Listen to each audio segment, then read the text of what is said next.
Workshops there and given readings there.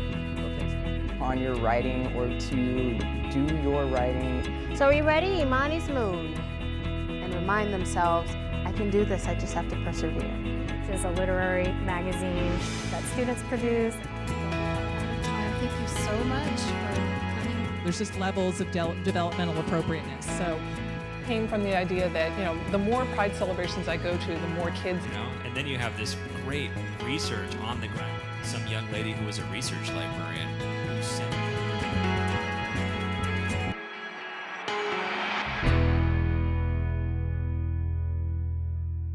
I'm in the psychology and the women's studies department. I teach a range of psychology classes. So I teach general principles of psychology and then some other courses that are part of the major. But I also teach psychology of women, which is also cross-listed with women's studies. And then I created and I teach a class called the psychology of sexual orientation. So that's where a lot of the, the interest and the expertise comes from, is working from my students in that particular class. So there's lots of different types of families. So most families have a mommy and a daddy, but some families have maybe one mommy, or they might have one daddy, or they might have two mommies, or they might have two daddies. How many of you know a family that has two mommies or two daddies? Well, you do. Yeah? Well, two mommy and two daddy families need to be shown in picture books as well. And so that's one of the reasons why I wrote the book that I did, was to show all different types of people and all different types of families.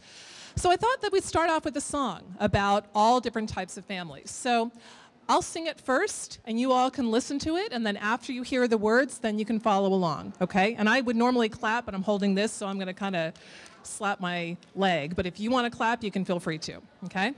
Some have fathers, some have mothers, some have sisters, some have brothers, some of us have many others. Every family's special. Yay, good job, everyone.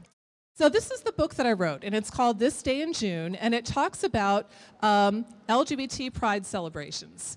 Well, I'll tell you all the stuff that we're going to do. So just out of curiosity, have any of you ever been to a pride celebration?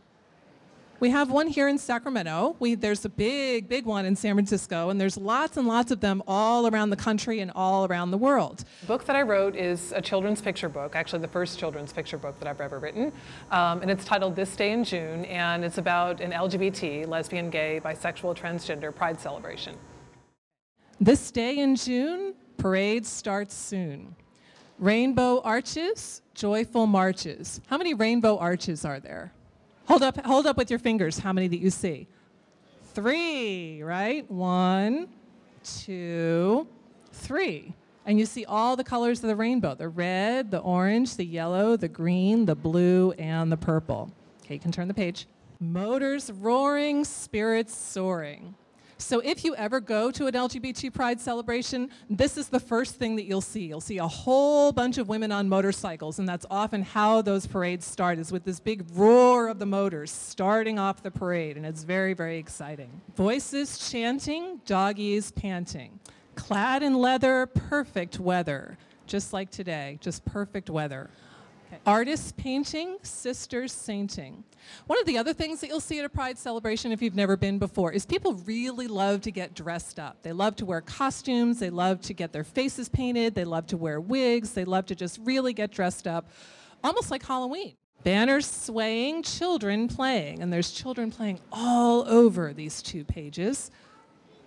I know, we call this the pink page in our house because it's just pink all over the place. Dancers jumping, music pumping.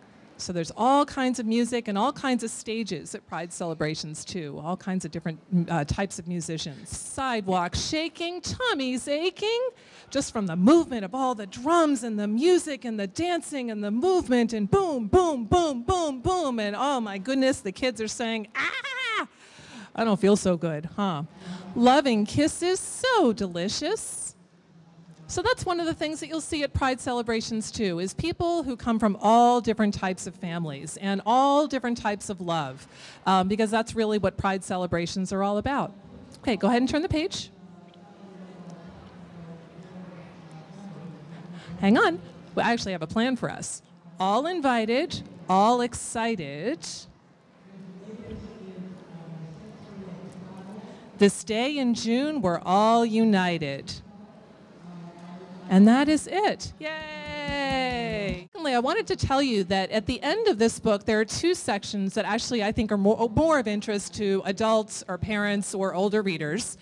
First of all, there's a section that talks about different elements of LGBT history and culture, and each section is linked to each two-page spread. So for example, this day in June, parade starts soon, rainbow arches, joyful marches. There's a little section in the back of the book that talks about the origin of pride celebrations and the meaning of the rainbow flag. So that's what happens for each two-page spread, is a little tidbit about LGBT history and culture. The other thing that I included in the back of the book is something that I really had a hard time finding, and so I thought it was a really important thing to include in the book, and that is a guide for parents and caregivers about how to talk to children about sexual orientation and gender identity, regardless of what type of family you come from or regardless what you think your child might be or might become. And it's age appropriate. So there's a section that is geared for preschoolers, there's a section that's geared for young elementary school age kids, older elementary age kids, preteens, teenagers, etc. Because obviously, I don't know, I think the way to talk about those issues with children is very different for a 3-year-old than it would be for an 8-year-old or a 13-year-old. There's just levels of developmental appropriateness. So I focus on that in the back of the book. Part of it came from the idea that, the more pride celebrations I go to, the more kids I see and the more kids areas I see. So a lot of kids programming starts to crop up more and more at pride parades. But the big piece, especially with the LGBT history and culture piece, was that I really wanted that to be included in the book because so many of my students just don't know that history, or they know a little bit here and there, but they don't have that real sense of continuity and how it ties in with the broader cultural issues. And so I wanted to start to give a little bit of information, really starting from the ground up, educating young children, and then hopefully they get more information along the way.